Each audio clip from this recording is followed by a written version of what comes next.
Exam tricks में आपका स्वागत है। गवर्नमेंट ऑफ इंडिया ने मिनिस्ट्री ऑफ रेलवे के अंडर में जो रेलवे रिक्रूटमेंट बोर्ड होता है उसने अपनी वैकेंसी निकाली है आरआरबी, जिसमें ALP means assistant loco pilot के लिए वैकेंसी निकली है। अच्छी खासी पोस्ट है। मैं आपको सब कुछ पूरी डिटेल में जानकारी दूंगा। ये अभी 2026 की वैकेंसी है, 2025 की वैकेंसी है। काफ़ी सारी चीज़ें हैं इसमें। Date of the indicative notice जो है 29 मार्च को निकला था। Railway recruitment board recruitment ALP जिसको बोलते हैं असिस्टेंट लोको पायलट, ठीक है। ओपनिंग डेट आपका 12 अप्रैल से चालू हो रहा है, राइट। 12 अप्रैल 2025 से चालू हो रहा है, यानी आज से ही चालू हो रहा है। आप आज से अप्लाई कर सकते हो। क्लोजिंग डेट की बात करूँ तो 11 मई 2025। ध्यान रहे, रात के 11:59 यानी 12 बजे के पहले तक है, ठीक है। जो लास्ट डेट है आपका एप्लीकेशन पेमेंट करने की, फॉर्म भरने की 11 मई है, और एप्लीकेशन का जो फ़ी पेमेंट आप करते हो वो 13 मई है रात के 12 बजे तक। और उसके बाद 14 मई से 23 मई तक आप अगर कोई मॉडिफिकेशन करना चाहते हो, करेक्शन करना चाहते हो तो वो कर सकते हो। असिस्टेंट लोको पायलट की बात करूं तो लेवल 2 का पे स्केल रहेगा। 7th पे कमीशन में लेवल 2 लेवल का रहेगा, जिसमें इनिशियल बेसिक पे रहेगा। इनिशियल पे रहेगा 19,900 रुपये रहेगा। मेडिकल स्टैंडर्ड जो होगा A1 क्वालिटी का होगा। एज की बात करूं तो 18 से 30 साल रहने वाला है। टोटल वैकेंसी 9,970 है, राइट। कुछ इंस्ट्रक्शन की बात करूँ तो रीड पूरी डिटेल जो है आप अच्छे से ध्यान से पढ़ो। Candidate waiting for the final result of the prescribed educational technical qualification are not eligible to apply. जो लास्ट ईयर का अपने रिजल्ट का इंतजार कर रहे हैं, ये लास्ट ईयर में, वो अप्लाई नहीं कर सकते। एप्लीकेशन जो है केवल आप ऑनलाइन भर सकते हो। कैंडिडेट कैन अप्लाई ओनली एक RRB, 1 RRB and only 1 application पर कैंडिडेट विल बी एक्सेप्टेड। अगर एक से आप ज़्यादा भरोगे तो आपका कैंडिडेचर कैंसिल कर दिया जाएगा, जहाँ भी आप गलती पकड़ी जाएगी। तो एलिजिबिलिटी की बात करूँ, eligibility of the candidate will be provisional based on the strength of the detail furnished by the candidate in the online application only, right. Crucial date कुछ है जहाँ पर SC ST OBC EWS EBC status and any other benefit जैसे कि fee concession, reservation, age relaxation etcetera जो भी है will be closing date for the, जहाँ पर अगर डेट अदर अलग से मेंशन नहीं है वहाँ पर क्लोजिंग डेट आपकी कंसिडर करी जाएगी। और क्लोजिंग डेट आपको पता है 11 मई है, ठीक है। मेडिकल फिटनेस जो होगा वो अच्छे लेवल का होगा, जहाँ पर candidate must ensure that they fulfil the medical standard fitness, ठीक है। एज की बात करूँ तो जहाँ पर एज मेंशन होगी, आपकी एज काउंट होगी तो वो 1 जुलाई 2025 से काउंट होगी। 18 से 30 साल है। बाकी एज रिलैक्सेशन जो मिलता है वो भी रहेगा।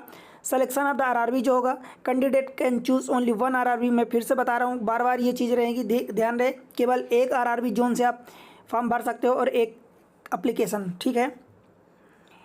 आपको ज़रूरत क्या क्या पड़ेगी तो देखो, आपका मोबाइल नंबर एक्टिव होना चाहिए, पर्सनल मेल आईडी होनी चाहिए जो एक्टिव होनी चाहिए, क्योंकि मोबाइल नंबर के SMS और मेल आईडी के थ्रू ही आपका पूरा कम्युनिकेशन होगा through out the process, selection process, right. फिर बात करूं तो कुछ 12 डिटेल दी है, जिसमें से क्रिएट, जब आप फॉर्म भरना चालू करोगे तो आप अकाउंट बनाओगे, एक अकाउंट क्रिएट करोगे जिसमें से मोबाइल नंबर और ईमेल आईडी लगेगी। एप्लीकेशन नेम आपका लगेगा, father name, mother name, gender, nationality, date of birth, matriculation roll number, matriculation certificate serial number, matriculation certificate date and EKYC। ये जो है ये इसको आप मॉडिफाई नहीं कर पाओगे, तो इसलिए ये सारी बेसिक चीज़ें आप बिल्कुल केयरफुली भरना, क्योंकि इसमें कोई करेक्शन नहीं हो पाएगा।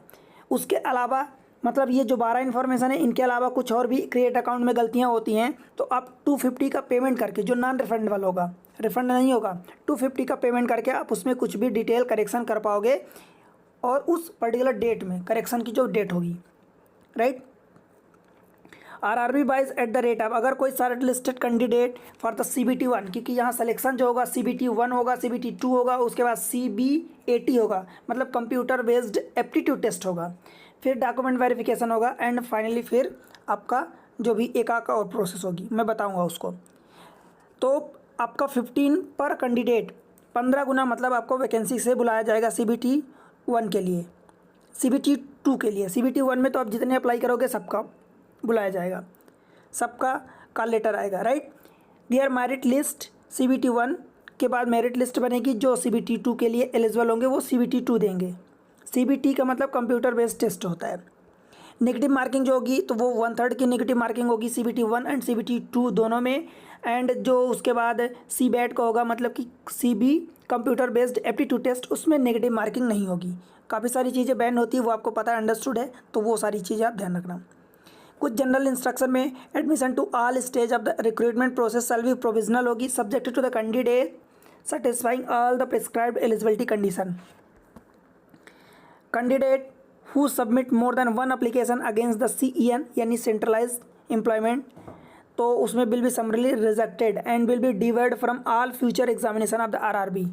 मतलब एक से ज़्यादा अगर आप फॉर्म भरते हो तो आपका वो पूरी तरह से कैंसिल रिजेक्ट कर दिया जाएगा और आपको फ्यूचर में बैन कर दिया जाएगा रेलवे की तरफ से, इसलिए इस बात का ध्यान रहे। फोटोग्राफ जो होगी not more than 2 months with respect to closing date of the submission of the application form. जब आपकी क्लोजिंग डेट है उसके 2 महीने से पुरानी नहीं होनी चाहिए। अब 2 महीने आप जब फॉर्म भर रहे हो वहाँ से नहीं, जब क्लोजिंग डेट है, लाइक 11 मई क्लोजिंग डेट है, तो 11 मई से पहले 2 महीने का यानी 11 मार्च के बाद का आपका होना चाहिए। सिग्नेचर जो होगा वो रनिंग हैंड में होगा और ब्लैक पेन से लिखा जाएगा, ब्लैक इंक पेन से लिखोगे, और जो बैकग्राउंड होगा वो प्योरली वाइट का होना चाहिए। जो फी ट्रेन ट्रेवल फैसिलिटी होगी भाई, तो इसमें क्या होने वाला है कि जैसे आप ST SC के बिलोंग करते हो तो आपको फ्री में स्लीपर क्लास दिया जाएगा। उसके लिए आपका CBT 1 मतलब CBT 1 2 CBAT document verification medical examination जितनी भी होगी सबके लिए, परंतु ध्यान रहे कि आपका ये सब कुछ मतलब इसमें कोई भी घपला नहीं होना चाहिए, अदरवाइज़ फिर आपका पूरी तरह से फॉर्म ही कैंसिल, कैंडिडेचर ही कैंसिल आउट कर दिया जाएगा। इसलिए हर जगह आपको एकदम ट्रूथनेस के साथ सब कुछ पूरी एक्यूरेट जानकारी देनी है। Right to appointment, RRB does not confer upon the candidate any right of appointment in the railway, क्योंकि आपको पता है कि ये जब सारी प्रोसेस आप कंप्लीट करोगे तब तो आपका अपॉइंटमेंट होगा, उसके पहले तो कुछ भी राइट नहीं है। पोस्टिंग जो होगी तो originally railway servant shall be employed through out the service under zonal railway और प्रोडक्शन यूनिट, एंड कोई क्लेम आप नहीं कर सकते कि आपका ट्रांसफ़र हो अनदर रेलवे जोन अथवा अनदर इस्टेब्लिशमेंट में। Selected candidate for the post of ALP will be undergo a training where prescribed and only stipend will be paid during the training period. Training होगी तो training period के time पर आपको जो भी stipend यानी amount दिया जाएगा, पैसा, वो दिया जाएगा।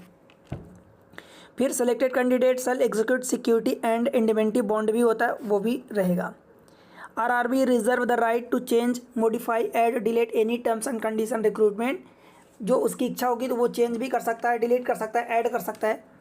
कैंडिडेट आर एडवाइज कि आप लास्ट डेट अवॉइड करो एनी लास्ट मिनट रश का, ठीक है। फिर बात करूँ तो वैकेंसी में, तो भाई वैकेंसी इंक्रीज भी हो सकती है, डिक्रीज भी हो सकती है, totally depends on the RRB। Standard of the medical fitness, आपको पता है कि मेडिकल फिटनेस जो होगा वो A1 स्टैंडर्ड का होने वाला है, physically fit in all respect, ये आप देख सकते हो। विजन स्टैंडर्ड है, ये पूरी डिटेल है, आप देख लेना। In case of failure of the candidate to pass in the prescribe medical fitness standard, कहीं भी अगर आप पास नहीं कर पाते कोई medical fitness standard of the post अथवा ही, तो वो पूरी तरह से आपका कैंडिडेचर कैंसिल आउट कर दिया जाएगा, कोई अल्टरनेटिव अपॉइंटमेंट नहीं होगा। नेशनलिटी की बात करूँगा, आप फॉर्म भरोगे तो नेशनलिटी में citizen of India, Nepal, Bhutan ये होने चाहिए, तिब्बतन रिफ्यूजी, ये सारी चीज़ें जो है आप देख लेना, ये चलेगा। एज लिमिट की बात करूँ तो एज लिमिट जो आपकी काउंट होने वाली भाई 1 जुलाई 2025 से काउंट होने वाली है 18 से 30 साल। एज रिलैक्सेशन भी मिलेगा, लाइक अब अगर आप SC ST में आते हो तो 5 साल का एज रिलैक्सेशन मिल जाएगा, तो ये 30 की जगह 35 हो जाएगा। OBC में आते हो, नॉन क्रीमी में, ध्यान रहे नॉन क्रीमी, तो उसमें आपको 3 साल का मिल जाएगा। फिर ex serviceman candidate who have put in more than 6 month service after attestation, मतलब अगर जो 6 महीने से ज़्यादा सर्विस पुट किए हैं, तो एक्स सर्विसमैन अगर अनरिजर्व अथवा EWS में आते हैं तो 3 साल after deduction of the length of the service from the age, मतलब जो आप सर्विस किए हैं उसको रिड्यूस करके, मतलब उसको काट के आपको दिया जाएगा 3 ईयर का। अगर OBC में आते हैं तो 3 साल और जोड़ दो, नॉन क्रीमिलर में तो 3 6 साल हो जाएगा एक्स सर्विसमैन। SC ST में आते तो 5 साल और जोड़ दोगे तो 5 और 3 8 साल का हो जाएगा। इसी तरीके से आप देख सकते हो कि candidate who are serving group C and erstwhile group D में, तो उनके लिए भी 40 ईयर 43 45 आप देख सकते हो, तो ये आप एज का देख लेना। फिर डेट ऑफ बर्थ भाई क्या होनी चाहिए आप अप्लाई करोगे तो देखो upper limit of the date of birth not before, मतलब जैसे कि आप अनरिजर्व में आते हो, ओबीसी क्रीमी लेयर में आते हो, ईडब्ल्यूएस में आते हो, तो आपकी अपर एज लिमिट मतलब कि 2 जुलाई 1995 के पहले की नहीं होनी चाहिए, उस तब से या उसके बाद चलेगा। ओबीसी में आते हो तो 2 जुलाई 1992 हो जाएगा। एससी एसटी में आते हो तो 2 जुलाई 1990 उसके बाद ही होना चाहिए, ठीक है, उसके बाद चलेगा, उसके पहले नहीं चलेगा। लोअर लिमिट तो आपको पता है कि 18 साल तो होना चाहिए ऑल कैंडिडेट के लिए, 1/7/2007 के पहले, मतलब उसके बाद का नहीं होना चाहिए, उसके पहले का ही होना चाहिए। कुछ इंपॉर्टेंट हैं, candidate must note that date of birth field in their application should be same as recorded in their matriculation, SLC अथवा 10th लेवल की जो मार्कशीट है वहाँ पर जो आपकी डेट ऑफ बर्थ लिखी होगी उसी को आप मेंशन करोगे, कुछ भी चेंजेस नहीं होगा। एसेंशियल क्वालिफिकेशन में आप देख सकते हो भाई, the list of the essential qualification given in the annexure 1 में दिया है।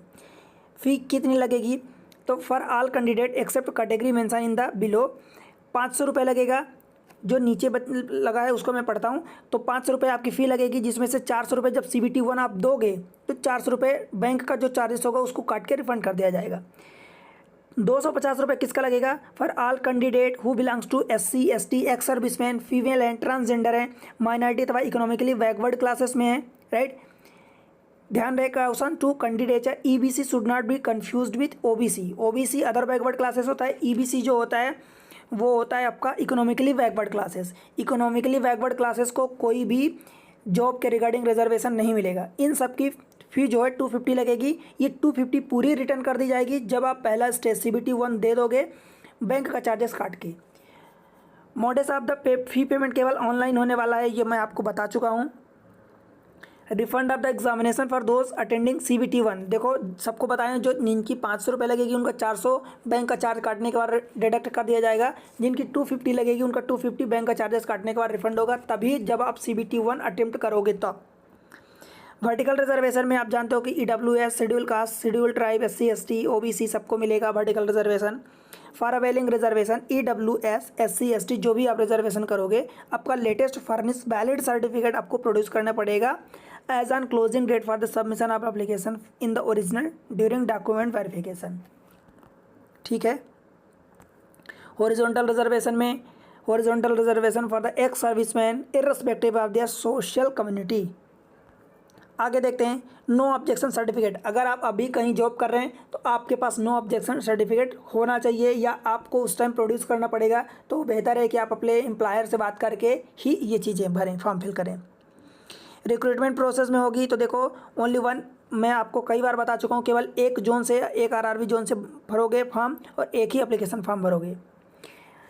सिलेक्शन प्रोसेस क्या होने वाली, देखो ये जानना इंपॉर्टेंट है। CBT 1 होगा, वहाँ पर जब आप क्वालिफाई करोगे तो CBT 2 में जाओगे, उसको क्वालिफाई करोगे तो फिर आपका CBAT होगा, मतलब कंप्यूटर बेस्ड एप्टीट्यूड टेस्ट होगा, जिसमें नेगेटिव मार्किंग नहीं होगी। CBT 1 CBT 2 दोनों में नेगेटिव मार्किंग होगी 1/3 की। फिर उसके बाद डॉक्यूमेंट वेरिफिकेशन होगा एंड देन मेडिकल एग्जामिनेशन होगा। CBT जो 1 होने वाला है उसको स्क्रीनिंग आप बोल सकते हो, examination, short listing eligible candidate for CBT 2 जाने के लिए।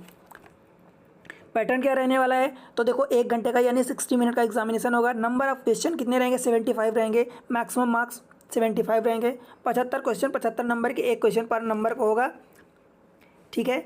नेगेटिव मार्किंग 1/3 की होगी, जिसमें से आपको, अगर आप अनरिजर्व सामान्य में, जनरल में या EWS में बिलोंग करते हैं तो भाई 40% मिनिमम लाना रहेगा, और OBC में रहोगे तो 30%, SC में रहोगे 30%, ST में रहोगे तो मिनिमम 25% आपको लाना रहेगा।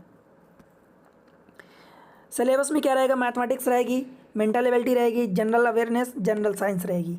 देखो मैथमेटिक्स और रीजनिंग इसी चैप्टर में, इसी लेक्चर में, इसी चैनल पर आपको वीडियो मिलेगी, बहुत सारी अवेलेबल है, आपको मज़ा आ जाएगा, अच्छा स्कोर कर पाओगे, इसलिए मैथमेटिक्स और रीजनिंग का फ़ायदा उठाओ और सीखो, ठीक है। सेकेंड स्टेज जो CBT 2 होगा उसमें भी वो आपकी जोन वाइज होगा, उसका पैटर्न रहने वाला है। देखो CBT 2 जो होगा वो 2 पार्ट में होगा, part A and part B। जो पार्ट A होगा भाई वो 90 मिनट का होगा, 100 क्वेश्चन रहेंगे, ठीक है। जो पार्ट B होगा वो 60 मिनट का रहेगा, 75 क्वेश्चन होंगे। There shall be negative marking 1/3 की रहने वाली है। पार्ट A में जो रहेगा 40% अनरिजर्व के लिए रहेगा, OBC के लिए 30%, SC के लिए 30% और ST के लिए 25%, जैसा कि CBT 1 में था। ओनली देखो जो पार्ट 2 होगा इसका B वाला पार्ट, मतलब CBT 2 का पार्ट B, उसको 35% आपको लाना रहेगा, क्वालिफाइंग नेचर बस रहेगा। सिलेबस की बात करूँ तो mathematics, general intelligence and reasoning रहेगी, बेसिक साइंस एंड इंजीनियरिंग रहेगी। देखो मैथमेटिक्स एंड रीजनिंग इंटेलिजेंस के लिए मैं आपको बता रहा हूँ कि इसी चैनल पर वीडियो अवेलेबल है, सेपरेट प्लेलिस्ट बनी है, आप जाके देखो। इतनी आसान भाषा में पढ़ाया गया है कि आपको मज़ा आ जाएगा, सारी चीज़ें बनेगी। सिलेबस में सेम चीज़ें, पार्ट बी में only qualifying test in the nature रहेगा। पार्ट बी जो है क्वालिफाइंग टेस्ट नेचर रहेगा and shall have the question from the various trade syllabi as prescribe in the director general of training DGT। देखो note में qualifying percentage 35% for all candidate irrespective of the category, मतलब CBT जो 2 का जो part B होगा उसमें 35% सबको लाना रहेगा, चाहे कोई सी भी कैटेगरी हो। पार्ट बी में क्वालिफाइंग टेस्ट CBT होगा, तो ये आप देख सकते हो। CBT उसके बाद CBAT होगा, मतलब कंप्यूटर बेस्ड एप्टीट्यूड टेस्ट होगा। Candidate equal to 8 times the number of ALP vacancy for each category. आपको 8 गुना बुलाया जाएगा on the basis of the year marks in the part A of CBT 2, ठीक है, क्योंकि CBT 2 में जो पार्ट A होगा उसी के बेसिस पर आपको बुलाया जाएगा। पार्ट बी तो क्वालिफाइंग होगा। It is mandatory to clear each test battery अथवा section of CBAT separately to qualify. Qualifying marks क्या रहने वाला है भाई, मिनिमम T स्कोर अथवा 42 marks in each test battery separately to qualify the CBAT। Part A of the CBT 2 30% weightage score in the CBAT, 70% weightage जो part A को दिया जाएगा एंड 30% वेटेज CBAT को दिया जाएगा। क्या मतलब, पार्ट A होगा जो CBT 1 होगा वो क्वालिफाइंग हो, मतलब आप CBT 2 के लिए जाओगे। CBT 2 में पार्ट A पार्ट B होगा, तो जो पार्ट A होगा उसको 70% वेटेज दिया जाएगा, पार्ट B केवल क्वालिफाइंग होगा। उसके बाद जो CBAT होगा उसका 30% वेटेज रहेगा। डॉक्यूमेंट वेरिफिकेशन होगा, उसके बाद अप्लाई कैसे करोगे, तो आप केवल एक जोन से अप्लाई कर सकते हो, केवल ऑनलाइन एप्लीकेशन होगा। जो क्रिएट अकाउंट करोगे तो वहाँ पर 12 डिटेल रहेगी जो चेंजेस नहीं होगी। बाकी उस 12 डिटेल के अलावा जो चेंजेस होगा उसमें 250 रुपीज़ का नॉन रिफंडेबल फ़ी आपको देना होगा, उसके बाद ही आप उसको चेंज कर पाओगे। तो बेहतर है कि आप उसको पहली बार में ही पूरी केयरनेस के साथ फॉर्म भरो। और बताऊँ तो आपको सिग्नेचर जो होगा वो स्टैंडर्ड इसका फॉर्मेट दिया है कि 30 से 49 KB के बीच होना चाहिए, रनिंग हैंड में होना चाहिए। SC ST जो सर्टिफिकेट प्रोड्यूस करोगे वो चीज़ें आपके लेटेस्ट होनी चाहिए। बहुत सारी ये जोन दिया है, अहमदाबाद, बिलासपुर, गुवाहाटी। आप जिस जोन से भरना चाहते हैं उसको देख के केयरफुल होके भरें। General guideline for submission of the application form, देखो आप ऑनलाइन एप्लीकेशन होगा। मीडियम ऑफ द एग्जामिनेशन की बात करूँ तो जो CBT 1 एंड CBT 2 होने वाला है, इंग्लिश एंड हिंदी में होने वाला है, और उसके अलावा 13 और रीजनल लैंग्वेज में से होने वाले होगा, जिसमें से आसामी, बंगाली, गुजराती, कन्नड़, कोंकणी, मलयालम, मणिपुरी, मराठी, ओडिया, पंजाबी, तमिल, तेलुगु, उर्दू, ये सब रहने वाला है। फिर medical of the modification of the application मैं आपको बता चुका हूँ कि 250 देने के बाद ही आप अप्लाई मॉडिफाई कर पाओगे।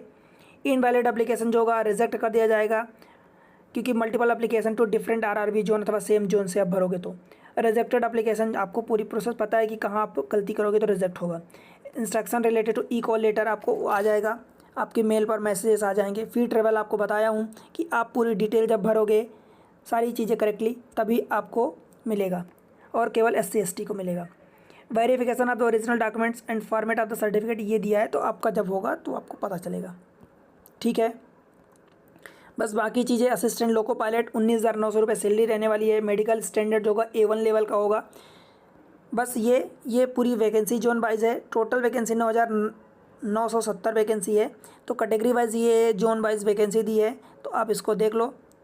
और लास्ट मिनट का बिल्कुल इंतज़ार मत करना, टाइम रहते आप फॉर्म भरो। आप कौन से जोन से कहाँ के लिए अप्लाई कर रहे हो ये आप कमेंट सेक्शन में बताओ। वीडियो को लाइक कर देना, चैनल को सब्सक्राइब कर लेना और अपने दोस्तों के साथ शेयर कर देना। सब तक इन्फॉर्मेशन पहुँचा दो, कोई भी छूटने ना पाए, ठीक है। और फॉर्म भरो, कौन से जोन के लिए अप्लाई करो, कमेंट सेक्शन में ये सारी चीज़ें आप बताना, ठीक है।